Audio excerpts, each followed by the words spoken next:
ขอปลดหมวกมันจะโบแจ้งปานใดเนาะก็เลยอยากให้ปลดหมวกหน่อยนึงโอ้น้องเพิ่นน่าฮักเลยทุกคนมาช่วยหน่อยเด้อ FC ทั้งฝั่งไทยฝั่งลาวก็ดีเนาะมาช่วยน้องเพิ่นเด้อทางสวนเผาเฮาเองก็ดีรักจริงหวังแต่งเนาะ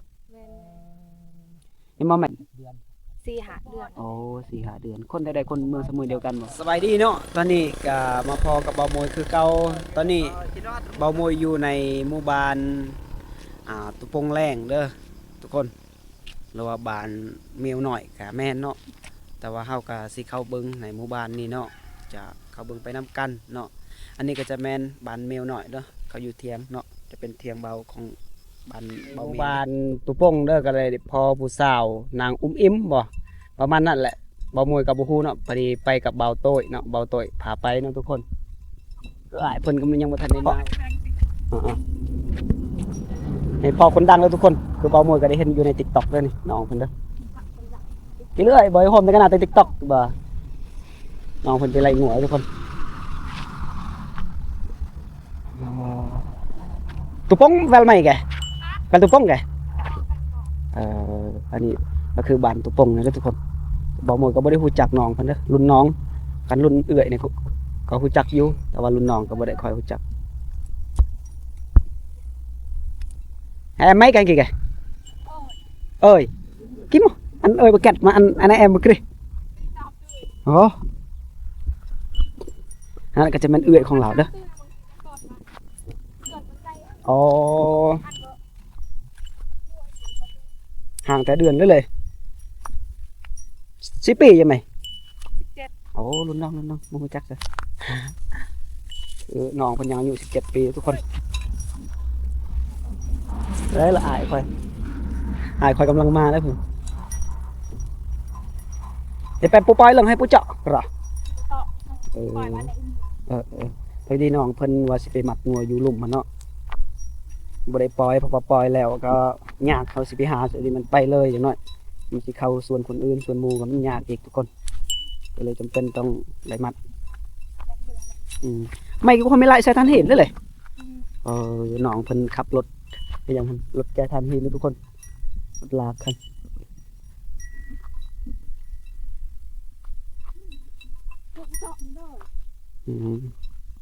thế ai cho mà lại đi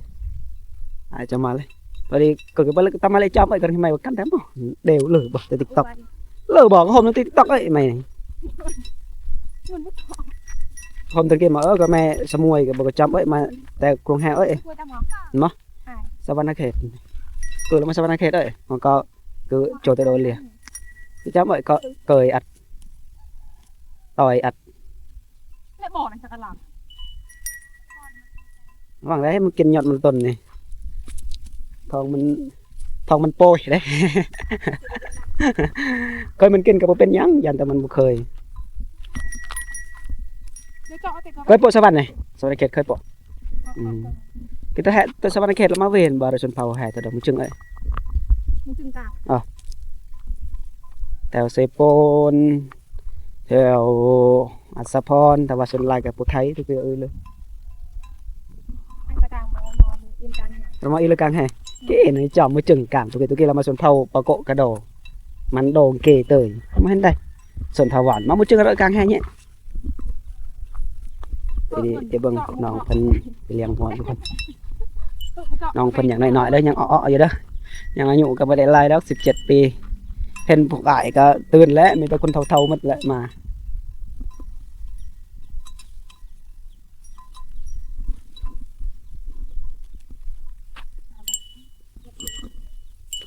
em mày buộc kẹo kìa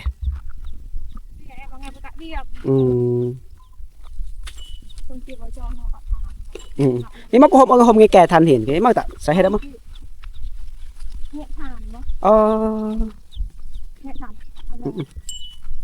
แต่ว่าสะดวกในการมวยโปะขนาดแซ่เอียน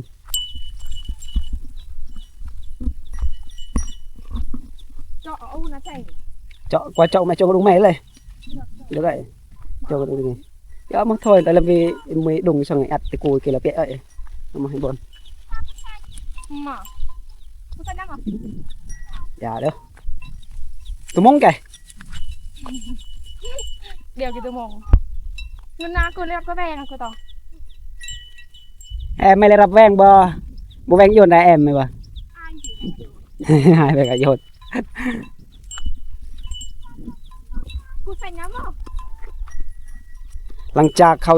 น้องเพิ่นไปส่งงัวแล้วเนาะแล้วก็เขาก็จะกลับไปเล่นอยู่เพิ่นเฮือนเนาะเพราะว่าน้องเพิ่นเซินเขาไปอยู่ในเฮือนเด้อทุกคน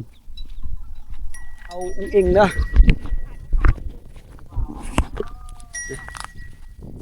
มื้อนี้เบาโมยไปเลี้ยงงัวทุกคนเลี้ยงในหมู่บ้านตุปงเด้อทุกคนก็ได้ไปเลี้ยงกับพวกน้องๆเพิ่นสาวนุ่งนิ่งเนาะนี่ไปทางหลังน้องเพิ่นกำลังจูงงัวอยู่ทุกคน 7 ปีแต่ว่าก็สมัครธรรมดาแล้ว ไป ขอบหัวสบายเลย โอ้ย หนูแม่หนูเป็นดาวตก เจาะเอากันอยู่กับกลางได้เงิน นี่เนาะน้องเพิ่นเด้อ แล้วไอ้มา ติ้งเจาะแม่นะยังกับกลาง ไหวแล้วหานางลิงแก้วผมนะ บ่จังหน่อยผูกไล่เฮาจะมื้อเล่นอยู่ทางอยู่เฮือน นะผูกนางลิงแก้วผมไป ตอนนี้จังหน่อยมียุงลายเนาะ ว่ากันดูในกระเป๋าไอ้นี่ว่า ว้าย โอ้นางสูงอากาศเย็นๆนี่แหละหาหน่อมุ่งหน่อใหม่ท่าน น้องเพิ่น17 ปีเนาะน้องเพิ่นสูงกว่าอ้ายอีกนี่เด้ โอ้ยหัว เงินน่ะสาวเงินเด้อล่ะอายุ17 ปีคือกันนี่แหละเลยน้องเพิ่นก็17 ปีเด้อไปปลูกงัว อันนี้นางอุ้มอิม ว่าน่ะอ้อrumah pan bagarai na pan ling at pupok bun hom tolong chop ye mian เอองัว hong wa phengo เอามาซอง ma song pi đây pi ma mình ปี2002 song mày mày nữa mà mình phục ngonกันนะทุกคนเป็นเงินเป็นคำนี่มันหนติเข็บมาอุ้งอิงแก อุ้มอิ่ม อุ้มอิมทุกคนเอาเพิ่นกันนะหักเอเลยเนาะยังน้อยๆอยู่ยังอ้อๆอยู่ยัง17 ปีทุกคนน้ำหอมจะ TikTok อันนี้ใหม่เอามันหอมจังได๋ ให้เอาดูเลย เอาล้น บีตื่นกันลมละเวียดนาม เออ ก็เกยมาเจาะ อันนี้ก็เงินคำเนาะทุกคนซื้อเงินคำสาวเลี้ยงหมูทุกคนกำลังมัด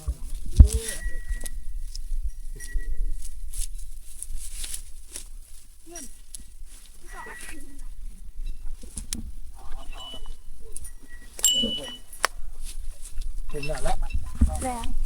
ผมแล้วอะไรเงี้ยง่าย ยังมาทันได้แล้ว ไอ้ดำไม่เลย ระวังเลยงวยอย่าสนเด้ ตียังหลับตี อันนี้ก็คือสาวอุ้มอิ่มไหมอุ้มอิ่มไหม อุ้มอิ่ม อุ้มอิ่มนะทุกคนน้องอุ้มอิ่มนะน้องเพิ่นกำลังมัดงัวอยู่ มันหลังมันติดกูเจาะบอกกูเจาะตะเกียบใจเงิน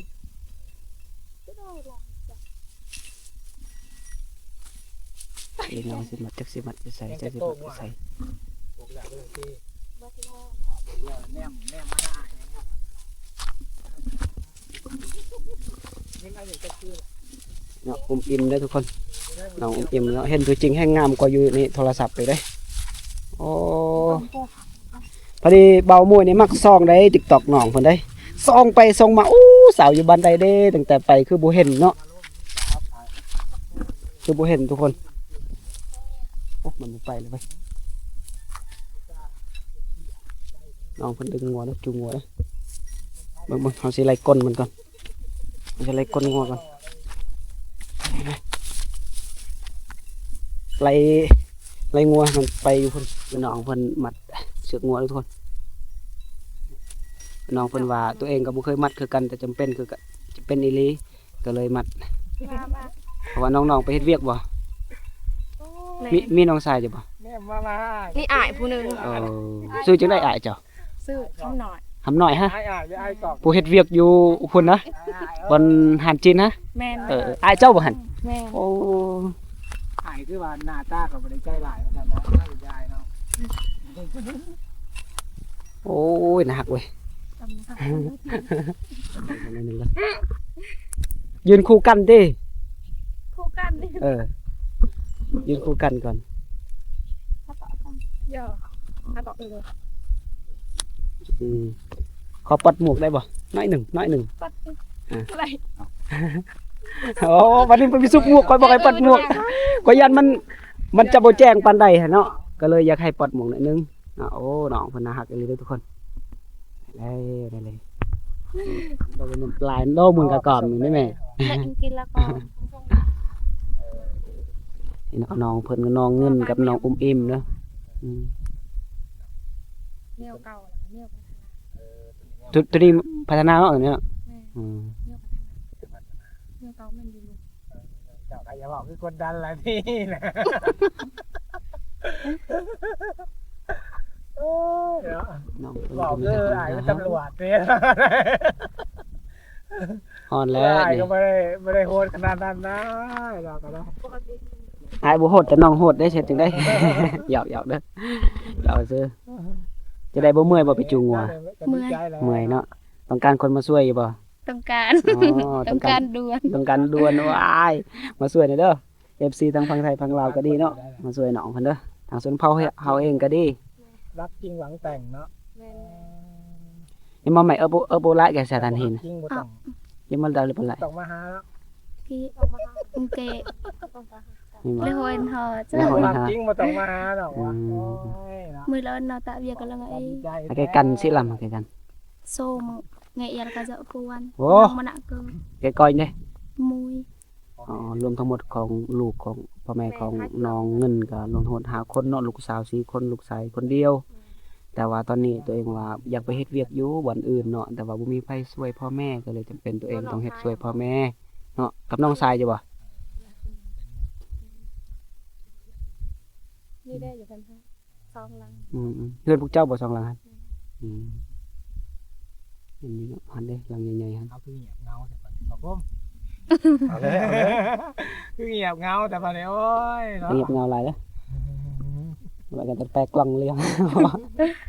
เงียบลัง หลับสนิทเนาะ อันนี้ก็เป็นชนเผ่าของเบามวยเองเด้อทุกคน แต่ว่าชนเผ่ากระโดก็อาจจะเว้ากันแตกต่างหน่อยนึงกลุ่มหนึ่งอาจจะเว้าอันโดเนาะแต่ว่ากลุ่ม4อาจจะเว้าว่ามันก็คนแน่เนาะอาจจะเว้ามันก็คนแน่เนาะแต่ว่าอาจจะต่างกันหน่อยนึงแต่เว้ากันเข้าใจอยู่เด้อทุกคน จันไปเข้าบุกกามากเนาะ แต่ว่าคือเบามวยเนี่ยเบามวยคิดว่าอยู่สมุยมันมี2ชนเผ่าหรือว่า3ชนเผ่านี่แหละมันเป็นชนเผ่าปะโกะและกะโด แน่มากเลยนะเนาะ ปะโกะกะโดนั่นแหละ2ชนเผ่าแม่นบ่บ่แม่น3แล้ว2ชนเผ่าทุกคน ก็คือเขาจะเว้าทางกลุ่ม3เขาจะเว้าต่างหน่อยนึงแต่ว่ากลุ่ม1อาจจะเว้าต่างหน่อยนึงเนาะ đây พอดีมีก็ 30 ขึ้นไป โอ้ย30ขึ้นไป เบิ่งน้องเงิน เจ้ามักอายุคนซำใด lụt lại รุ่นอายประมาณเท่าใดอายุ 6 ปีป้าย 20ปีปลายเอาเจ้าลองเดาเบิ่งว่าอายอายุจักปี 23 23อ๋อ cái เอาเพิ่นนี่เด้อายคมเด้ đi sao hạ 25แล้วเลยอายโตยเด้บ่เอาเลยลองว่าอะไรมาบ่เดี๋ยวไม่ลองแต่นั่นติบ่ in ra đừng in อย่าลองอิงอ่ะบ่องอิงจะลองเดาเบิ่งอายเจ้าอายุจักปี ประมาณ ว่าตรงๆเลยนะจัก 30 ป้าย โอ้30ปลายเนาะบ่ต้องเว้าเรื่องปลายอ่ะนะ ว่าไป30เก่า บ่ได้เจ้าอยู่เก่าได้ 31 ที่2 สำนักแล้ว หลานน้องว่าสิเป็นแลนด์ Kali atas tu makan. เอาตัวไม้มาก่อน มันเตเห็นบ่บ้านลำเด้ Teman tu macam teman tu macam pujum ya. ตอมแก๊สคือ Nyet lo macam pujum tang macam kom tang. คือน้องเพิ่นว่ามักอายุประมาณ25-26ปีเนาะแม่นบ่25-26ปี Iki ya. Awai. แล้วก็ แอมอ่ะ ผู้นั้นก็มัก30ปลายเนาะ30ปลาย25ลงมาก็มักหมดนั่นแหละ Ciat เนาะ lagi. เอาง่ายๆซะ ม่วนแล้ว แต่น้องเพิ่นอาจจะมัก30แม่น30 25ลงมาเนาะหรือว่า28 29ก็ได้เนาะได้บ่ ได้เบิด ได้หมดเนาะน้องเพิ่นบ่เลือกดอกขอแต่จริงใจหักแท้เนาะบ่ให้มาตัวเนาะหักก็หักอีหลีเว้ยบ่ตัวกันบ่ได้เด้ไล่ตีก้น ตัวกันบ่ได้เด้อทุกคน ว่าเนี่ยให้พอปืนไหลยิง ต้องการคนแบบใด แม่นะเอาปืนไหลยิงโลดแต่ว่าบ่แม่นยิงเรา อันสมมุติว่าผู้ชายที่เข้ามาจีบเฮาต้องการคนแบบใด ก็ได้นะ ที่คนจริงใจ จริงใจเนาะแล้วก็หนึ่งจริงใจเอาสองเป็นไง สองว่าอย่าไปลมผู้หญิงคนอื่น โอ้ยบ่ลมแน่ ล น ม อน แต่คนเดียว คักเลยนั่นแหละผู้ชายเฮาไฟฟันเว้ยจังได๋มีแต่ลมผู้เดียวแล้วไผมีแฟนก็ยังไปลมผู้นี้ลมผู้นั้น แต่ปึงเงินลมผู้นี้ผู้นั้นบ่ไหล ไหลเลยเลยก็มันมีบนมันลำซังเลยเลย อืม หรือเอ้ย ใจเนาะ พักเดียวใจเดียว ใจเดียวเกไอ้มอยไปเงินกันกิเกเลยบ่ลมเงินก่อน ไหล อ่า thành âm hơi lom tạ thành khai ăn kỳ để to lửaกันkỳ to ảnh vẫn ăn kỳ xong tè lom อืม หักแฟนผู้เดียวจะได้บ่มี คือน้องเพิ่นเว้าเนาะถ้ามักคนใดก็ล่มแต่คนเดียวผู้นั้นบ่ต้องไปล่มกับคนอื่น คนไกลเนาะทุกคน แต่สงสารเด้ แต่ถ้าสิ แต่ถ้าสิไปล่มผู้นี้ล่มผู้นั้นมันบ่ได้เด้อทุกคนเฮามักผู้ใดเฮาก็ต้องล่มผู้นั้นด้วยความจริงใจเด้อทุกคนเคยไปเอี่ยวอยู่ไหมเหรอก็เคยไปเอี่ยว cười mà เคยประตาเลย คือคนพอดีบ่โมได้ถามน้องมาเนาะเคยมีแฟนบ่ตัวเองก็ว่าเคยมีอยู่แต่เลิกกันดนแล้วบ่ โดด ประมาณจักปีแล้วเลิกกัน ประมาณ2-3 ปี บ่แม่น 2-3 เดือนเต้ 2-3 เดือนแล้วพี่บ่2-3 ปีแล้วพี่ แล้วว่า 2-3 อาทิตย์ก็บ่จัก sợ mình đâm tal ba đây ngày bợ mới lơ tập เป็ lần น tao อะไรคือ อื กัน ม khâu hoa khâu khâu khi lại เอาแค่ลายแค่ลายบันไดวะงามสำนี้ก็ยังว่าแค่ลายงามกว่านี้สิหาอยู่ใส่อีก cái này này tay ta khâu เออ ไปเอาแก่แล้วมาเด้อ อืม น้องก็ยังโสดอยู่กำลังอกหัก ยังโสดอยู่เนาะตอน อก นี้ หักได้2 ปีว่ะ ได้2 เดือน อย่าตัว ส สิ องมื้อ ยันมีแฟนได้เห็นได้จังหน่อยนี่ได้ลงเลย thôi đất ทอยอ่ะเด้อมันหอมกินทอยยันมันหอมอ่ะอย่าหนูย่องเอาแต่แหน่เลย เอาได้เลยเด้อผมไปทำนุ่งนิ่งก่อนไว้มักเอิ้นนุ่งนิ่งเลยเอ็มเนาะเอ็มเนาะ không nên thôi นุ่งนิ่งเท่าไหร่เพราะว่าเคยมีหมู่นุ่งนิ่งเนาะคนสวรรณเขตคือกันเนาะแต่ว่าเราอาจจะคนตุยๆหนิดนึงแต่ว่าเจ้าบ่ได้ตุยเด้อเจ้าจะทำพอดี คนสิแวนให้เนาะ นี่มาใหม่เราเคยไปเอี่ยวอ่ะ ไปเด้ เกิด มาสุด mà ก็เป็นตายอ่ะ cô bạn ta กันมาแบบโอ้ย đây ได้ là một mối tình cảnh ไปเบามือได้ทำน้องอิ่มเนาะก็ว่าไปมีแฟนแล้วบ่ก็เคย แต่ว่าได้เลิกกันประมาณจักปีแหละ ตะโกะเฮานี่ตะโกะกันขบบ่โดน một hột vì đỏ ประมาณ เดือน 4 hạt đường โอ้4-5 เดือน คนใดๆคนเมืองเสมอเดียวกันบ่ แฟนดองอะนะ kho và thọp อ๋อบอกว่าบ่ต้องตอบก็ได้บ่เป็นหยังดอกทุกคนมันก็มีแฟนหมดทุกคนนั่นแหละแต่ว่า แต่วันเดียวนี้บ่มี บ่มีหยังโสดเนาะ โสด ลอยเลยว่ะ 100% โอ้100%เนาะคือโสดน้องเพิ่นโสด100%เนาะทุกคน แต่ว่าใจมันหอนเด้ hòn อืม ใจมันหอนก็มาไว้เนาะมาหา น้อง ข เพิ่นโสด หา 100%เนาะทุกคนตอนนี้ถ้าคนใดที่สนใจเนาะก็สามารถไปทักไปจีบน้องเพิ่นได้เนาะ เพราะว่าตัดสินจีตาเดี๋ยวมันพอน้ำแม่เด้ ไงเป็ดทานหินประมาณจักเดือนแล้วเขาเป็ดทานหินเนี่ย ở trong tợ ông kim kỳ sài เออเขาว่า đi bà đặt thịt am mua thịt am ประมาณเท่าได้อีกมี ที่ nhang một than hổ ยังบ่ทันฮู้เนาะมันมีเขาก็แจ้งเนาะ เอาก็ได้ได้ แจ้งไปอีกแล้วเนาะ quay lại ไม่ได้วะ เฮ็ดเวียกทหารเดือนเท่าไหร่ก็ได้ได้บ่ประมาณ10ปลาย เอาแค่ thành mà lột bố phê nhang cả đại ถ้าสมมุติว่ารถเฟย์เฮาแปลงเองบ่ เกินได้เลย bò บริษัทเนาะ bò sát nè สัตว์แปลงให้ แถว เนาะ บ้านเขาเด้ เฮามีแต่ว่าขับอย่างเดียวเนาะ แถวบ้านเขา อืม ดองกัน ส่วนหลายเขาว่าผู้ชายไปสมัครนี่คนเขาบ่เอาเด้อคนผู้หญิงไปนี่เขาเอาเขาแม่นบ่ bò sát cứ จั cạn กคือกันเนาะอ๋อน้องเพิ่นก็บ่จักคือกันให้ ให้ เมา มาครับได้เขาก็หับเพิ่น ผู้หญิงผู้ชายเนาะเขาบ่ เขาปกติ อายุเด้เขาบ่เกะปกติบ่ เอ้ยเนาะ อายุนี่คือสิมัน20ปีขึ้นไป 20ปีขึ้นไปได้เจ้า17ปีเขาก็ให้ไปตัวกันบ่ เปลี่ยนเด้ เปลี่ยนเปลี่ยนหันเอา เรา17เขาก็บ่ให้ อืมอายุยังบ่ถึงเนาะ แม่น นั่นแหละน้องมันเขาก็บ่ให้ดอกปกติแล้วเรื่องนี้เนาะบ่ว่าไผก็คือกันอันอายุบ่ถึงเกษียณเขาก็บ่อยากให้เล่นละ อยากให้เล่นหลาย บ่ให้ขับหลายแต่ว่าตอนนี้น้องก็17ปีก็อีกบ่โดนดอกหมดปีนี้ก็พอดี18แล้วเนาะ น้องเกิดเดือน4วันที่15 2009 2009รุ่นน้องห่างกันหลายแล้วเว้ย ต่อมาเลยจำไรหนังเกี่ยวกับมาเลย17เงี้ยใน2000เก่าน้องน้ำท่วมเนาะแม่นบ่มีน้ำท่วมอยู่สมุยแม่นบ่2000เก่าและน้ำท่วม ต้องคนเก่าและนำ แม่นแหละตะกี้บ้านพวกเจ้าอยู่ลุ่มแม่นบ่ อยู่ลุมอยู่แคมเซ่ โอ้บ่ได้ท่วมบ่บ้าน คือสิถ่วมแต่ว่าน้องบ่ฮู้ โอ้ บ่เจอก ำลังเกิดนะ เกิดท่วมเกิด2000เก่า แม่นแหละแม่นแหละ มีน้ำท่วมเลย อันนี้น้ำมันท่วมก่อนน้องเพิ่นบ่เจอทุกคนก็ถ้าต่อได้กันนั้นแหละ อ่านเขียนค่ะต่อ เดี๋ยวมาแล้วมาตอนแหนเกากอมๆก็มาต่อถ้วย เพราะแอนดึกๆมาหา ไรเอ้ยเดี๋ยวกันน่ะต้องมาเลยเด้อบ่ได้ก็มาไปเลยละ2ใหม่เด้อโอ้สาวเวียดนามอ้ามดอกกันเวียดนามเหมือนดอกอ่ะ ด้วย คือเบามวยว่าคิดว่าสาวเวียดนามบ่นี่บ่ก็บ่งามแท้เห็นเจ้าลงอยู่ แต่ว่าเฮ็ดนายโตว่าอันนี้เจ้าฮู้จักบ่ปิวก็ว่าข่อยบ่ฮู้จักนะข่อยนะมาถามข่อยหลายเทื่อว่านี่อิ่มนะซื่อโอ้ยบ่ฮู้ดอกก็ยันว่ารุ่นน้องคันรุ่นข่อยนี่ข่อยฮู้อยู่ดอก แต่ว่ารุ่นน้องนี่ข่อยบ่ฮู้จักดอกมันคือรุ่นเอื้อยเจ้าข่อยฮู้จักบัดนี้ผู้เอาอยู่นี่นางเอมแม่นบ่เอื้อยเจ้าว่ะ บ่ฮู้จักแต่ว่าเจ้าข่อยบ่ฮู้จัก หน้าคือกันบ่ บ่ต่างอัดต่างหน่อยนึงแต่ว่าบ่ฮู้จักกันเจ้าบ่ฮู้จักแต่ว่าเอื้อยเจ้าฮู้จักคือเนิมนะย่อบ่ย่อเนิมบ่อับเลยมันเนิมไอ้ เราไม่ทั้งไม้เราจะเอาก็ได้ภาษาบ้านเฮา อันเดียวสดนั่นคือ ภาษาบางงามนี่บัดนั้น 100% อ้ายละโสด คือvì ấy คนอีหยังคือมาเดียวแต่ anh bây giờ sốt đấy kiểu anh giờ bộ từ đầu ba xuôi ở cái này nhá พระอ้วน lỡ anh bộ tên liền mà tụng mãi ấy mà việc ấy mà เอา việc บางทีแอมว่าบางคนนอนมีหลายแสน ừ อายตรงโก ừ บางทีบ่บ้าง ừสบายแล้ววางพักผ่อนนั่นเลย เดี๋ยวอินว่า เอ้ยมือสบายหาหลักผมนั่นเลย มุนตะก่อนเนี่ย อืม มุน กันแล้วนั่นเลยหมดนะ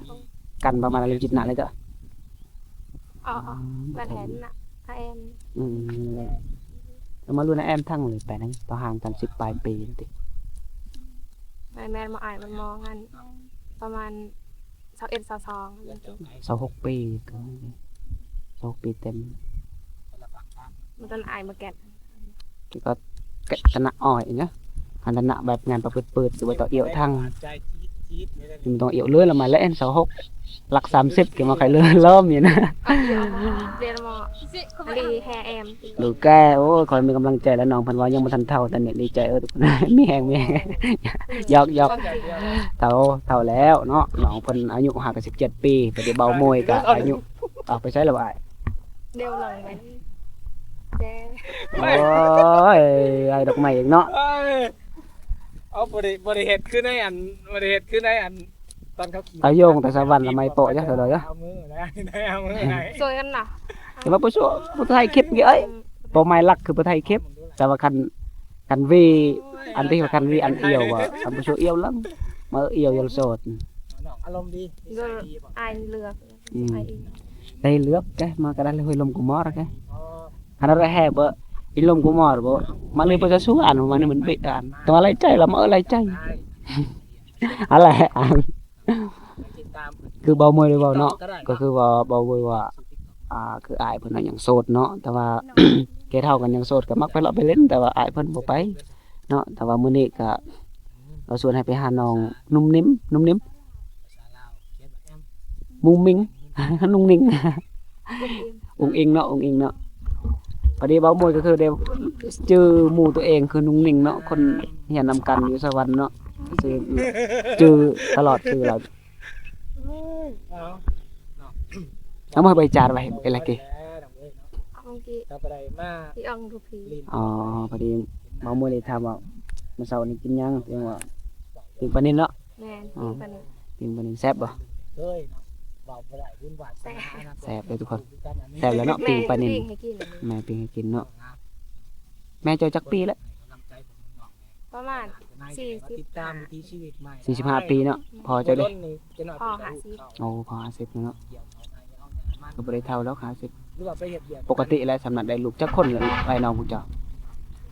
ครอบครัวหนู7 คน 7 คนลูกชายได้จักคน ชาย1หญิง6 มีแต่หำน้อยฮะ แมน อ๋อสาวผู้หญิง ทิ่มมาแล้ว 6เอาผัวหมดแล้วบ่ เอาผัว2 ใจ ค ไอ้ น เบิดแล้ว สองยังอีกจักคน ยัง4 คน ผู้สาวหมดแหละ ดึงดอกก็ได้นิบหู ซ้ำกันกับน้องเลย ฮะยังอยู่เฮือนบ่ บ่เขาไปเฮ็ดเวียก เท่าใด แต่น้องชายหลาน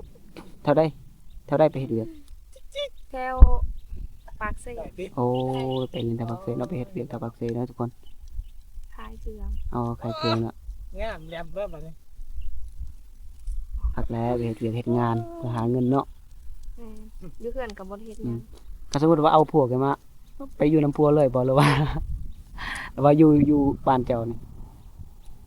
บ่จักคือกันตัว บ่ นี้ ความคิดในใจนะสมมุติว่าคันตัวเองอยากแต่งงานนี่สิไปอยู่นำผัวบ่หรือว่าสิอยู่แถวบ้านตัวเอง บ่สิอยู่แถวบ้านตัวเอง อ๋อคือไอ้เจ้าเนาะ แม่น อยู่บ้านตัว แต่ เอง เสีย เนาะ ดายบ่มีนี่ติ เสียดายบ่มีซื่อๆก็มีอยู่ดอก แต่ว่ามันยังบ่ฮอดเวลาซื่อๆโสดก็ดีเด้นี่เลยโสดก็ดี แต่ว่าเหงาเนาะ แต่ว่าเหงาแน่นอนเหงาแต่ว่าคันมันมีแล้วมันยากเลยค่อยว่าได้มันยากมันบ่อิสระนะไว้เลยเอาลองถามเบิ่งเจ้าโสดดีบ่เจ้ารู้สึกว่าในใจหรือว่าอยากมีแฟน ดี ก็ดีอยู่แบบว่าเฮาไปไสมาไสก็ได้ แม่นสบาย แต่ก็อยากมีเนาะ ก็อยากมี อ๋อ ไปมาง่าย แม่นแหละโสดก็ดี แต่ว่าก็อยากมีอยู่มันประมาณนั้นแหละว่าสิว่าอยากโสดตลอดไปก็บ่มีไผอยากโสดหรอกเนาะก็อยากมีหั่นแหละคนเฮามันเป็นอันนั้นเป็นปกติของ แต่ ธรรม ว่าเกิด ศาสตร์ ผิดหวังอะไรแล้วกับความฮักก็ อยาก ประมาณจักคนละแฟนนะ 2-3คนนี่แหละ โอ้2-3 คนบ่มูบ่เคยมีได้2-3 คน มีแต่คนเดียว คนจะ เพราะว่าหน้าตาบ่ผ่าน เก็บไว้ เอ้ยเลยเด้อบ่เกินเลือเด้ออีหยังต้องกัน นี่แม่กันอ่านอ่ะในเครือบ่ ต้องเมืองแห่นต้องเอาบนลมอันนี้มื้อนะลงเอาบนลม เขาอ่านลิ้นดม lại bờ lên cái lông bờ mùa than nặng cái lượng than nặng ok สำหรับไอเอ็มเลือกเอาสำหรับ nghe lượng than nặng có vì đồ vì kì กินโบนบ่อีสัวไอ้สิสัวจงสัวมอมเอะปอนมาละ kinh cái ơi ta vào than nặng hè vào đi ra bị bố xuông mùa nặng lại lệ mà từ từ thằng có đợt đổi số mốc mảnh hết đây เป็นนางฟ้า อันบ่ à mà yêu anh kỳ bỏ con phải là lại thải xe tàn hiền hôm lưng mày anh thải á ít lưng mày còn bà น้ำเวียนแทนอมเอี่ยมนิดนึงน้ำมือ nơ mà lưng máy mà là chỗ ở chắc không chứ nơ có tông cái máy mà có hôm tiktok mày nó còn mà tết tao tết การเรียนไอ tiktok โฮ mày มอ่ะนะ cho mà mi mẹ mày đều lượt mại là vẫn mà mày nick căn mừng sao muôi rồi để vào giọt nó con nương đó vào đây mình lạiไปเมื่อวันนี้มันฮ้อนแหละแดดขึ้น เอาสิเดิน เดินทางเมื่อเลยทุกคนวันนี้เนาะเพราะว่าสิให้พวกน้องๆเพิ่นอยู่นี่ก็จะหน่อยแดดเนาะแดดมันแห้งเนาะแดดมันน่าเตาะจังหน่อยมันยากเลยนี่เด้ สัมผัสเรื่องส่วนตัวความในใจได้หมดเลยนะ สบายดีทุกคนอีกเทื่อนึงเนาะพอดีว่าตอนนี้เนาะเบามวยหลังจากได้ทายพวกน้องๆคือสาวนุ่มนิ่มกับสาวเงินเด้อในหมู่บ้านตุปงเด้อทุกคน อันนี้ก็จะเป็นเส้นทางที่บอนพวกเขาเจ้าไปเลี้ยงงัวเนาะแต่ว่าบ้านของเขาเจ้าก็คืออยู่พังถากทางเบื้องนั้นเนาะทุกคนนะอันนั้นก็จะเป็นเฮือนเราเลยเนาะติดทางหน้าเนาะมันมีเฮือนกอสองหลังเนาะทุกคน แล้วก็จะมีทางใหญ่ด้วยทุกคนนี่เนาะมันจะมีทางใหญ่เนาะโอเคเนาะบ่มวยจะให้ทุกคนเบิ่งเพราะว่าทุกคนที่อยากไปเบิ่งน้องๆเพิ่นเนาะอยากไปถ่ายน้องๆเพิ่นเนาะบ่มวยก็บ่ได้พิธีเด้อให้ไปถ่ายรถเป็นหยังดอกแต่ว่าฝากทุกคนที่เข้ามาเบิ่งเนาะแต่ว่าเขาไปชมเนาะก็ฝากให้ติดตามเพื่อเป็นกำลังใจในการเฮ็ดคลิปต่อไปอีกเนาะของเบามวยเนาะทุกคนนี่ก็จะแม่นเส้นทางให้แล้วทุกคน แล้วก็เฮือนของพวกน้องเพิ่นก็จะอยู่หันนะทุกคนหลังก็จะเป็นเฮือน2-3หลังเนาะเขาจะเข้าไปแล้วก็ถามว่านุ่งนิ่งกับเสาเงินเลยเนาะเขาเจ้าจะบอกเลยเด้อว่าเฮือนของเขาเจ้าอยู่ไสเนาะเขาก็สิบอกเลยทุกคนโอเคเนาะเขาก็จะไปเข้าในเฮือนบ่หรือว่าเป็นยังไงเนาะเขาก็จะไปเข้าแน่นอนต้องเข้าแหละเพราะว่าเขาไปฮอดจุดนี้แล้วบ่เข้าก็คือบ่ได้เลยทุกคนโอเคไปเลยทุกคน